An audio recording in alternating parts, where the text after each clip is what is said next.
Hello, everyone. It's Bob McCraney with This Month in Realty, and today I'm super happy to have back Andrew Hersey. Andrew is a realtor with Star One Realtors in Cincinnati, Ohio. Andrew, tell us about the market in Cincinnati. So we actually, looking at numbers from October, we saw the least amount of new listings since February. Wow. Our total number in October was 2323, which 2,323 houses hit the market. February saw 1622, 1,622. So we saw the lowest amount, which is probably on par for where we should be this time of year going into the winter season. But still, would like to see with the way the year has been, we'd like to see more inventory than we have. Things are moving a little bit slower as well. In the listings that came on the market in October, 60% of them went pending in October. And that is down from 67.5% of the listings that went on the market in September. So we're seeing a little bit of a slowdown on the pending. The buyer demand is still there. Interest rates are still fantastic. But I think just the typical seasonal slowdown is here. And we as realtors just saw a longer than anticipated and longer than historically normal spring market. Our spring market went all the way through August, which is, if anybody knows, that's the summer. And so I think we just we went a little bit longer, and then it just slow down quick. We're still seeing 3 to 4 offers per house, which is down from 10 to 20 that we saw in the spring. But we're still seeing multiple offers. We're still bidding a little bit above list price, but not nearly as much as we were a few months back. So good time to buy, be prepared for a little bit of a battle, but that's why you hire a real estate professional to help you get where you need to be.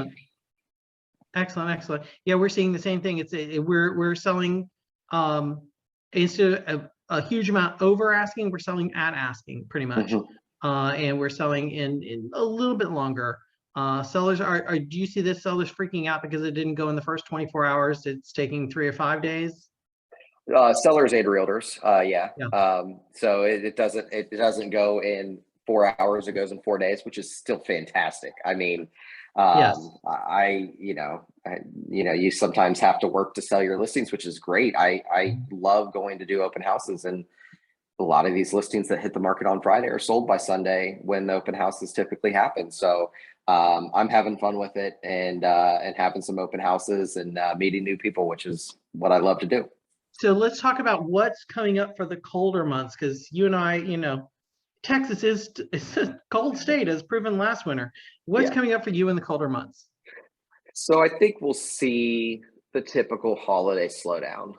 Mid-November, late November, we'll see the slowdown all the way through December. And then the last couple years, 15, 16, and 17, it was kind of late January, early February. And the last few years, it's been January 1, and everybody wants to buy a house. So I think that's going to continue. I think we still have a year of the market that we saw this past year, maybe not as crazy. But I think we have until, end of the year next year till it really starts to level out.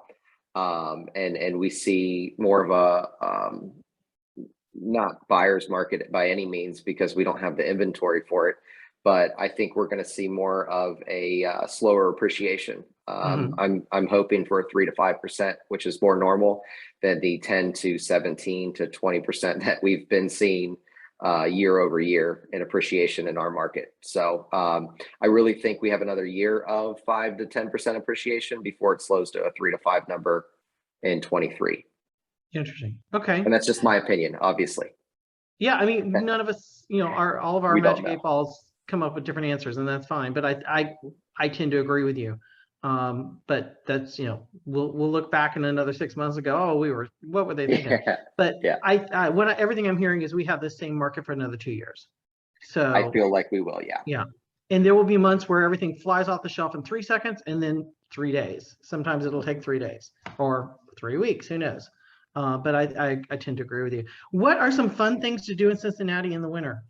So I'm really excited that they're bringing this back this year. I haven't been downtown in a while to Fountain Square, but they are doing ice skating and bumper cars type thing on the ice. I don't know that it's cars, but they're bumper car things on the ice in between ice Wow. skating. So there's a lot to do downtown. Last year we made the news, national news, for a Christmas tree that did not properly come out of its bindings, and it looked really Charlie Brown-esque. But we have a big tree on Fountain Square. There's ice skating, there's performances. If you're into plays, we have every year big Nutcracker performance at the Aronoff Center downtown, which I love to go to. I think we went for 15 years as a family. Every year we would go and take the kids, and it was a great time. So a lot to do downtown. We have great restaurants downtown, and ice skating now. So check on your health insurance and then go ice skating. It's my Yeah, suggestion. I was about to say, anytime I go ice skating, it's going to be like bumper cars. It's just, that's going to happen. And I just Googled your poor Christmas tree from last year. Oh, poor Yeah, thing. yeah. Okay, so Andrew, how would somebody contact you? My cell phone number is 513-835-5506, and that's call or text. And my email is ahersey@star1one spelled out.com. Okay, and I'm going to put all the digits below. Come back next month. Absolutely. Okay, everybody, tune in next month to hear more from Andrew and other real estate experts around the United States and Canada. Take care.